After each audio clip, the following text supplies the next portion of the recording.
and I see your presentation looks great. So just for all of you, next up is Joanna Goldfarb, Lisa Kotick, oh my gosh, I'm sorry, Kotick and Katrina Hofeld from who are gonna do Shonen on a Shoestring. So you know what, I'm gonna let you all say your names again in case I got that a little bit wrong, because I didn't practice that first. I just went into it blind. So I'm gonna turn it over to you guys, and thank you so much for being here. Thank you, Carolyn. I'm Joanna Goldfarb. I'm the Youth Services Consultant at the Ramapo Catskill Library System. And I am Katrina Holfeld. I am the head of Teen Services at Valley Cottage Library. And I'm Lisa Kotick. I am the head of Youth Services at the Newburgh Free Library. Okay. So about a month after all the libraries shut down last year in the spring, we had a discussion at one of our regional RCLS Teen Services meetings that really turned to great concern for our teen readers. The issues that we were coming up with was the conversation of how could we continue to serve the teens who regularly hung out in our libraries before we closed. Now more than ever, we knew that the teens needed some kind of an escape entertainment, and everyone really had a desire to show teens that the library was actively searching for ways to meet their wants and needs. So one librarian at that meeting expressed how at one of her virtual teen meetups, her teens were asking for more manga. And manga readers in particular have always presented a very specific service quandary for libraries.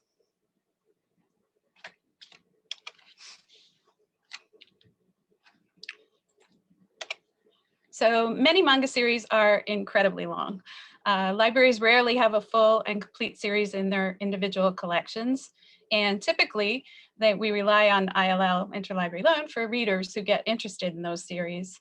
They might start reading with volume 1, then borrow or place hold sequentially moving through the series. And they often take home multiple volumes at a time because they're fairly quick reads. And they continue that way until the last or the latest of the volumes are read. Libraries frequently have natural gaps in their physical series due to volumes that are lost or currently checked out. And so sharing those collections through ILL means less interruption for the readers. And with our libraries being closed, this service in particular was completely cut off. Next came the discussion of the habits of our teen manga readers. Would they be interested in or even use ebooks? We knew that a few teens were asking for more, so that was an indicator of some interest. And if the print collection was unavailable to them, the readers would only have access to ebooks for the time being. So what about the cost of buying a full series in digital format? Not knowing if teens would like reading manga in digital form, it could be a pretty risky investment. What should we buy? Should we replicate the popular series that we already have in our print collections? And this conversation and discussion sparked the idea of a coordinated group buy. What if several libraries divided up a series and purchased specific ranges in those volumes? We could then have the full series available to our individual readers without incurring an overwhelming cost on a full run.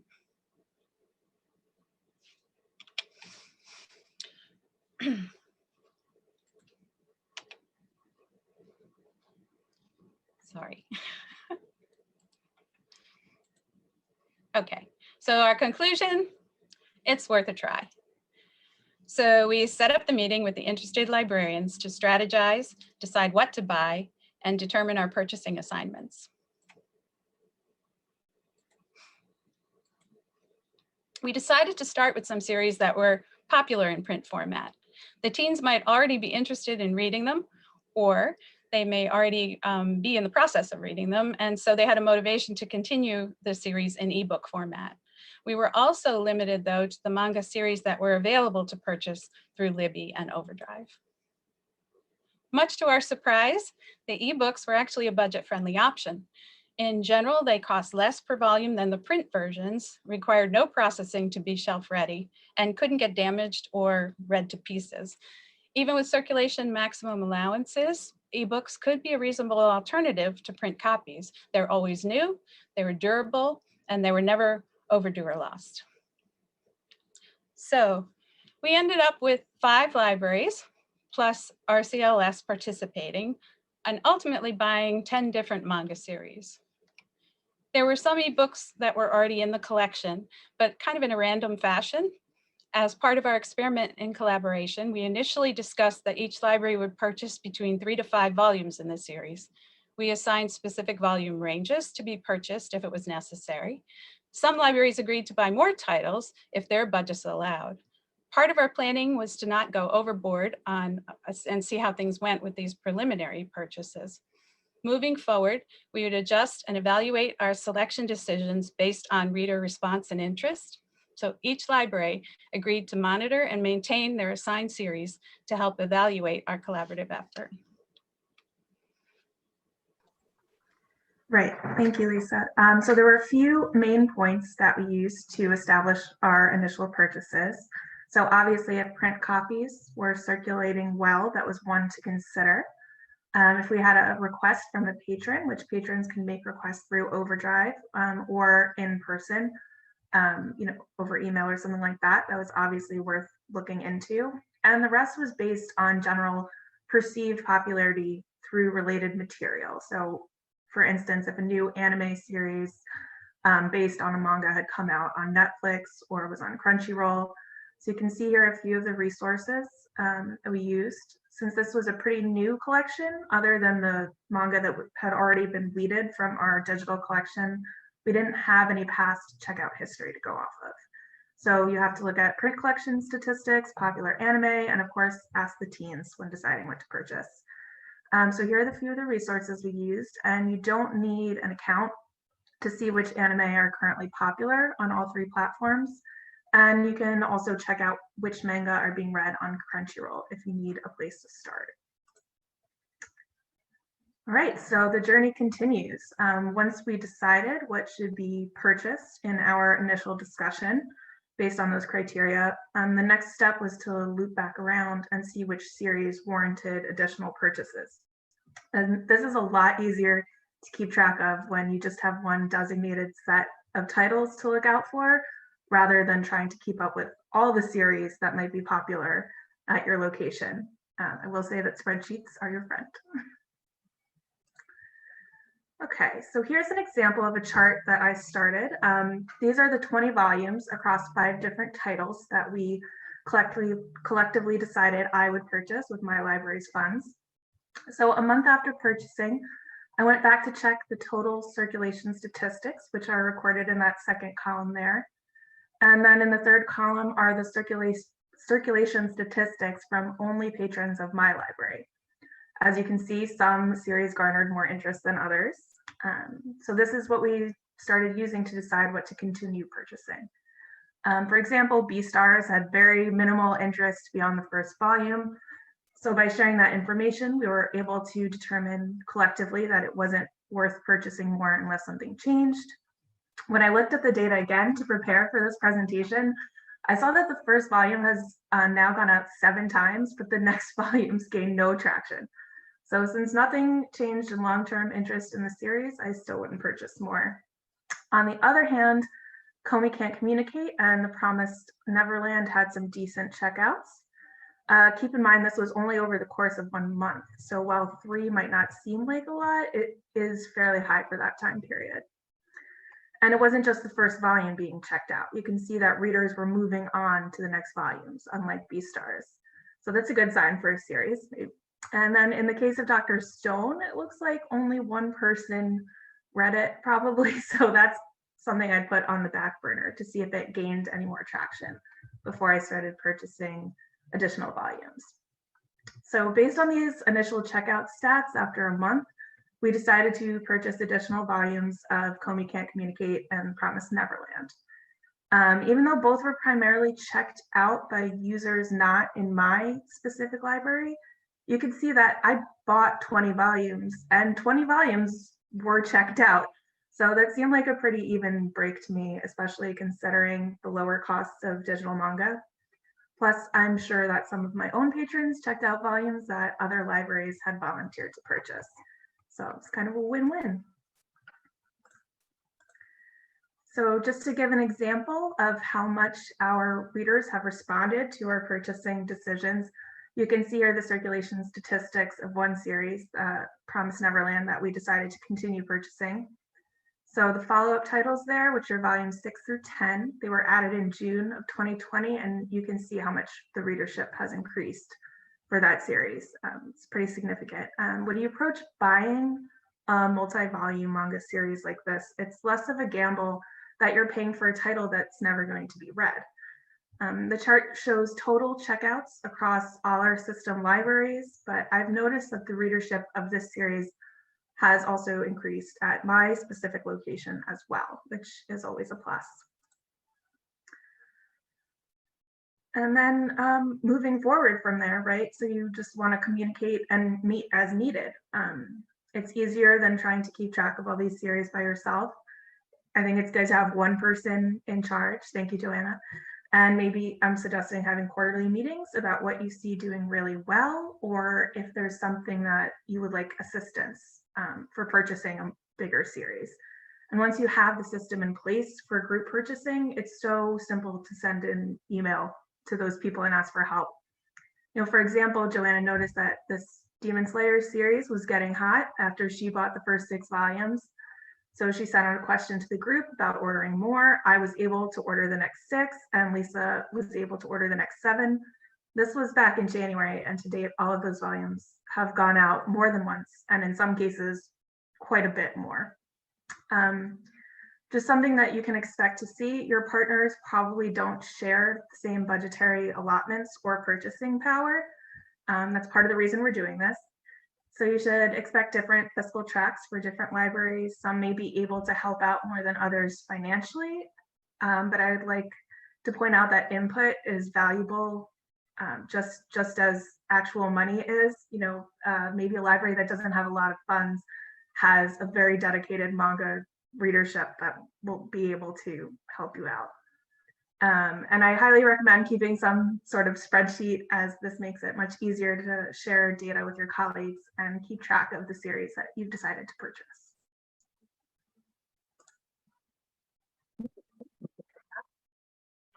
So as Lisa said earlier, we only knew that there was an interest in manga because it was brought up at a Teen Librarians meeting.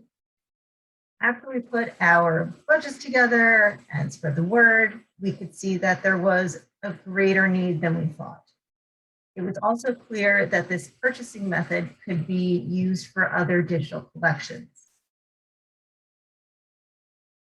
Since we put all of this energy and money into a new ebook manga collection, we decided we should let teens know about it.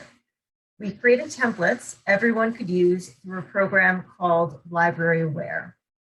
They were available to the entire system, not just the libraries who were helping with purchasing. These templates are pretty easily customizable. So if one series isn't popular in a community, that cover can be swapped out for a more popular title.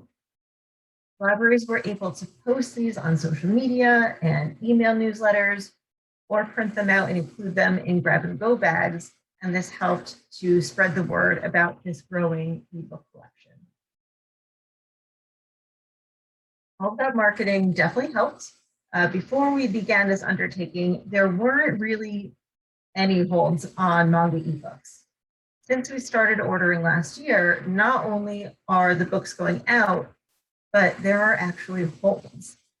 I don't know how it is in your libraries, but here it's pretty rare for a YA ebook to have holds unless it's a blockbuster title. Teens tend to check out what's available rather than place a hold. So the fact that there were so many holds on so many different manga was kind of exciting. It was proof that we were helping our communities, and it gave us some guidance on which manga we should purchase moving forward. As we mentioned earlier, we had purchased manga ebooks in the past, but until the pandemic, they didn't really go out. Attack on Titan, for example, is a popular print series. For ebooks, though, the books weren't actually weeded from our digital collection because they didn't go out. I don't have a screenshot of the pre-pandemic checkout stats because we didn't know we would be doing this. But I will say that each volume had gone out around 2 to 4 times before they were weeded. After our initial coordinated purchase was a success, we decided to give Attack on Titan another try. It was repurchased in August, and here you can see that since it was re-added to the collection, it has gone out quite a few times. I actually checked the checkout statistics on these 2 particular volumes this morning. The first volume now has 40 checkouts, and the second volume now has 23 total checkouts. And checkouts for the next 2 volumes in the series are in the 13 to 17 checkout range. This cooperative purchasing method has already been helpful for another collection. Earlier this year, I was contacted by a library that had a request for the Wings of Fire audiobooks, but didn't have the budget to purchase them all. We put out a call and a few libraries stepped up to order. We don't have the entire series on audiobook yet, since at $75 to $85 each, the audiobooks are not as budget friendly as manga. But that's even more reason to set up a cooperative purchase. And so far with the volumes that we do have, Winds of Fire is turning out to be another series with high use. There are a few things to keep in mind if you decide to move forward with this purchasing model. First, we don't know who's reading these books. It could be teens, it could be adults. Our system also uses temporary e-library cards, so we don't even have a full picture of if it's the purchasing library's patrons or different libraries' patrons. This model isn't going to target a specific age group or specific community's needs, but rather the entire system. Since this was a new-ish collection, this was also a leap of faith. Past checkout statistics said, no, don't buy these, but teens and the circumstances told us to give it a go. It ended up being a great undertaking that benefited all of our communities. However, as Katrina mentioned earlier, not everything went out, but that is part of the process. And just like print materials, it helped guide us moving forward. And of course, we didn't have direct reader feedback. There weren't any teens running up to the desk to talk about this awesome thing that they just read and ask us if we can buy the next 200 volumes right now. Only a few rare teens contacted their libraries about the new manga collection. So we had to make our purchasing decisions based almost completely on the selection resources mentioned earlier, and then the checkout statistics after our first orders were placed. Our cooperative purchasing journey, it will continue, and we will keep learning and adjusting. If you want to try this out, here are our wisest words of wisdom. I think we have more than a few minutes to take questions, so please add them to the chat. Katrina is going to monitor those and read them out. And if you think of questions later, in a bit after everyone has a chance to look at this slide, I'll put our contact information up on the screen.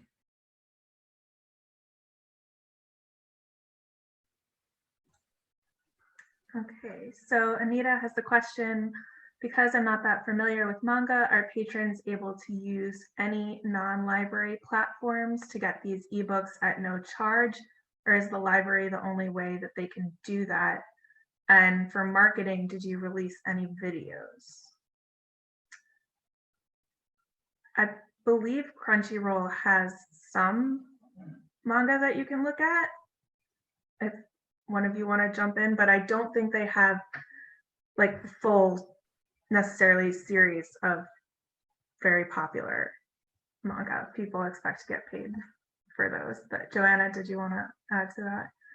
I think you are correct. Towards the beginning of the pandemic, there was an organization that was sharing manga to read for free.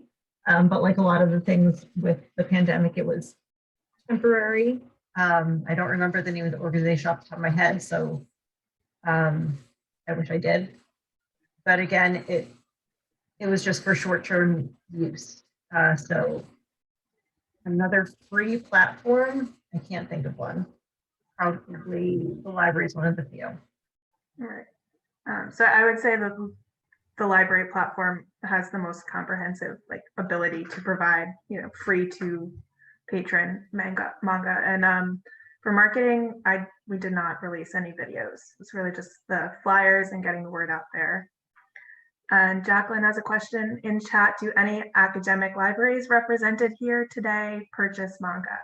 Which is not something I can speak to over here in public library land. So if anyone else wants to answer, Jacqueline, please do for academic libraries. Claire O'Dowd says we purchased a little bit at RCC, Rockland Community College, as part of our graphic novel collection, but now I know that we can direct patrons to get more at RCLS. Yes, thank you, Claire. And yes, Jacqueline, the question was for other participants. You're welcome, Claire.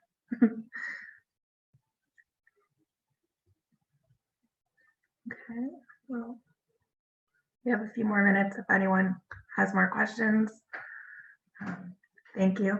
This was something that the three of us were really excited about, and it's worked out really well for us. All right, and Clarissa says Mount St. Mary College has some graphic novels, but they're more of a nonfiction nature. Sure. Yeah, so I just wanted to contribute one little bit to the one of the questions about marketing.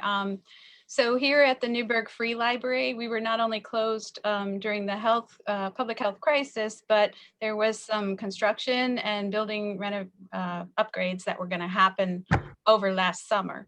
So we started kind of a reader advisory service up where browsing couldn't happen in our collection, but we wanted to reach the readers who might not know what they wanted to read and place holds. So what we did was develop a form that they could tell us what they're interested in reading, and the librarians would pick out a collection of books for them to borrow. So I had a couple of teen readers who were asking for manga in print, and they wanted, basically it was, we took about 3 days to respond to their selection choices. So I picked a couple of the manga series and I included a note with it saying, hey, did you know we have all these other series in ebook? And I received a reply back both from the teen and their mother thanking me because they had no idea. I don't know how they had missed the publicity that had been done, but they were super thrilled that the teen was able to then read through the series that they were interested in. And they actually ended up reading a couple of other series. And one of them they liked, one of them they didn't. And they were at that point communicating directly with me for their perspective on it. So once they discovered that these were available, it really took off in terms of that teen's interest and ability and skill in reading, wanting to read more and more and more. So anything we can do to encourage those teens to have access to these materials and to get them one right after another, that voracious reader is always a plus in my book. Really? Okay, we have another question from Clarissa. I was also wondering, since manga can have some content that might make it too mature for young readers, what are your favorite publications to help you decide where in the collection they would go? Or do you just read them all, get feedback from the group, etc.? There are definitely some more mature mangas. They usually have some kind of marking on them. I go for the T. They kind of are rated like movies almost. I'm trying to think of a specific collection. No Flying, No Tights, I think, is something that I use occasionally. Let me see if I can grab that link and put it in the chat for you. And then if Joanna or Lisa, you want to add to that. All of my manga at my library are in the young adult section, and those are the ones that I buy. So So as far as the digital, the ebooks, it's kind of whatever the publisher has designated them. I know that a lot of the manga are actually set as adult fiction, unless it's clearly a children's title like Pokemon. But I mean, even though we're purchasing for teens primarily, we'll still buy the ebooks, even though they're technically. As Katrina said, for the print volumes, it's pretty, if you read one volume, you're going to get a sense of what type of content is in that series and where it should go. And they are fast reads. Sometimes just by the cover, right?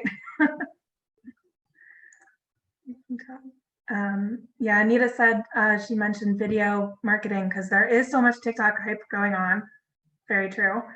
I thought that might be an interesting way to feature the library's manga holdings. Definitely. If your library has a dedicated TikTok channel, that's a great social media option, I think, for marketing this kind of thing, especially since TikTok is very often, you know, the teenagers' social media of choice today. So I would say that's a great idea.